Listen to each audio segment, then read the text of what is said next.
Guys, welcome back again to my channel. So, gagawa ulit tayo ng another reaction. Hindi ba to reaction? Parang appreciation. Ganun. Kung gaano kabuti yung taong inaano natin, ina-admire ba. So, pati ng ulong ko. Parang may mapapana. Charis. Ayan. So, hala, makati talaga yung ilong ko, guys. So, ayun. Gagawa ulit ako ng, masasabi ko lang na appreciation ba? 'Di ba? Kasi sobrang gusto ko talaga siya kahit noon pa man. Kaso lang, parang lumala ngayon yung pagkakahumaling.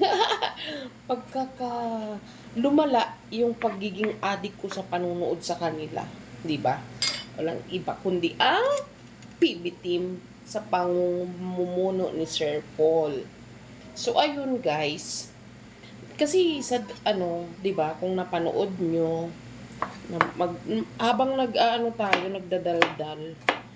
Oo, maghihiwa ako ng kasi magluluto ako ng munggo. Wala namang pinipiling araw yan di ba? Kagabi kasi medyo ako dahil malayo ang pinanggalingan ko, guys. Ayan. So, ayun. Tapos, so yun nga, guys.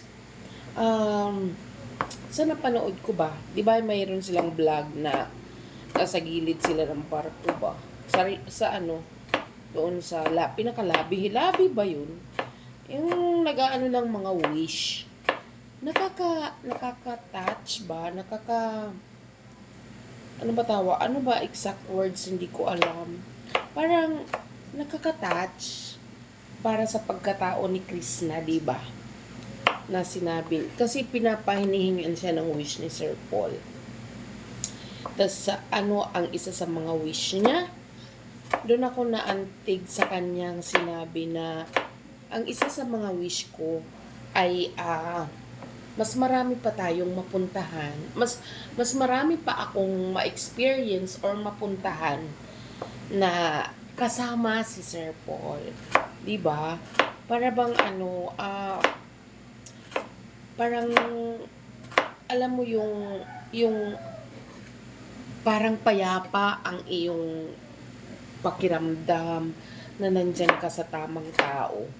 At ito naman si Sir Paul, talagang ipinapalasap niya. Unti-unti niya ngayon ipinaparamdam or ipinapa-experience kay Krishna yung mga bagay na hindi niya naranasan noon. Talaga naman. Kasi syempre, kasi pansin nyo guys, magmula nung kinuha si Krishna sa bundok nila Sir Paul, talaga namang walang humpay ang biyaya na dumarating kay Krishna. 'Di ba? Na hindi niya akalain na mararating niya yung mga lugar na alam niya sa sarili niyang napaka-imposible dahil sa kanilang katayuan sa buhay. 'Di ba? Pero ang Diyos marunong kasi, 'di ba? Ang Diyos tinitingnan ka lang basta yung faith mo ay napaka-strong. 'Di ba? Sino ba naman ang mag-aakala na makikita si Krishna doon na hindi naman siya ang pakay nila Sir Paul, kundi yung kanyang auntie dahil doon sa natutumbanan nilang bahay. 'Di ba? Na alam mo yun guys, i-analyze nyo. Pwede siya umalis kaagad doon, pero parang inadya ng pagkakataon na umupo muna siya doon habang iniintay yata yung uncle niya. Nasabay naman nandoon narating nila Sir Paul yung bahay ng auntie nila.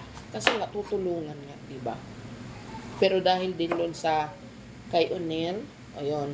Pero isipin nyo guys ha,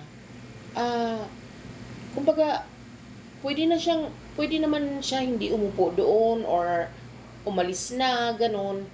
Pero talaga pag ang Diyos na ang gumalaw sa kapalaran mo, kahit pa talaga anong gawin mo, talagang magugulat ka na lang magugulat ka na lang sa bilis ng pangyayari, di ba?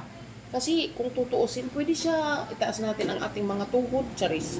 Pwede siya umalis ka agad doon eh. Hindi na umupo doon, sumalampak sa damuhan, di ba? Pero dahil sabi ni Lord, dyan ka lang. Kasi ito na yung kapalaran na naghihintay para sa'yo. So, ayun na nga, doon lang siya naghintay hanggang na taon na dumating doon sila Sir Paul. Diba? At sinabi nga, wag umalis, wag paalisin, ganyan-ganyan. Diba? Ganon talaga guys. Ganon, pag malakas ang pananampalataya mo, talagang kahit pa anong gawin mo, imagine mo, ang tagal-tagal na doon siya sa ulingan, ganon. Diba? Um, sa tinagal-tagal ng pabalik-balik, wala namang ganon. Pero kasi hindi pa yun panahon. Hindi pa panahon na ma-discover siya ni Sir Paul.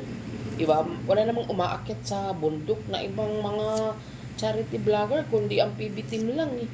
Diba? Wala akong nakita na mga wala, si Sir Paul lang. Diba? So, yun.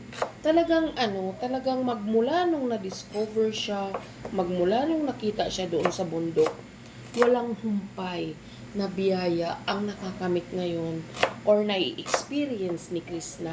Biruin mo, bago pa lang naisama na ng Maynila, hanggang ito na nga, kumbaga, sama-sama na yun dun guys eh. Parang sabi ni God kay Sir Paul, sa dinami-dami, diba, nang pwedeng ligawan ni Sir Paul. Pero hindi niya minamind yun kasi nakafocus siya doon sa pagtulong. Pero, ganito yun guys.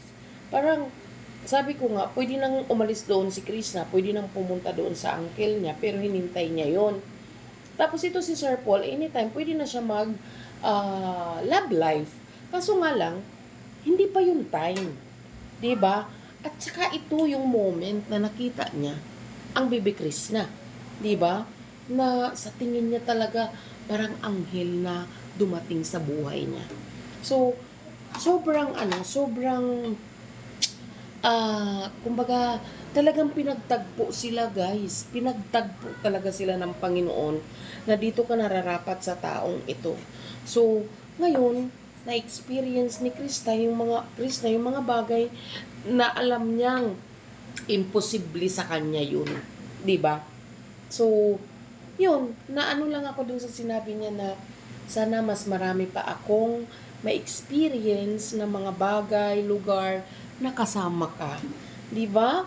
Nakakaantig ng puso, nakakakilig, lahat-lahat. That alam naman natin na kinikilig tayong lahat. Oo. So, yun. Yun ang isa doon sa mga naano ko doon sa kanya. Although, syempre may kasi bata pa talaga si Krishna at 21. Although napaka-brave niya, iniisip niya mahina ang pukutin niya, ganun, pero hindi.